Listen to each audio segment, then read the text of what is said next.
Praise the Lord friends. நம்ம எல்லாருக்குமே நிறைய கிருபைகள் கொடுக்கப்பட்டிருக்கு ஃப்ரெண்ட்ஸ்.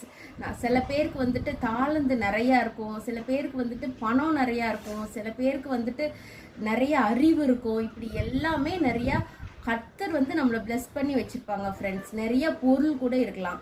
ஆண்டவர் என்ன சொல்றாங்க தெரியுமா?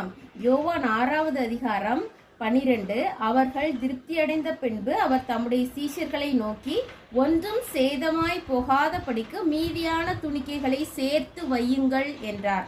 ஆமா ஃப்ரெண்ட்ஸ், ஆண்டவர் அற்புதம் பண்ணும்போது, அப்போ மீன் எல்லாமே பெருகும் போதும், அவங்க சாப்பிட்டுட்டு மீதியானதை எடுக்கும் போதும், அது எப்படி வேணா போட்டோம் அப்படின்னு சொல்லவே இல்லை ஃப்ரெண்ட்ஸ். அதை வந்து பத்திரமா வைங்க, அதை வந்து மற்றவங்களுக்கு உபயோகப்படுத்துங்க, வேற ஒரு இடத்துக்கு உபயோகப்படுத்துங்க, இன்னொரு டைமுக்கு அது யூஸ் ஆகும்னு சொல்லி அதை சேர்த்து வைக்க சொல்றாங்க ஃப்ரெண்ட்ஸ். நமக்கு கொடுக்கப்பட்டிருக்கிற எல்லா எக்ஸஸையும் கடவுளுக்காக நம்ம ஸ்பெண்ட் பண்ணணும் ஃப்ரெண்ட்ஸ். தேங்க்யூ.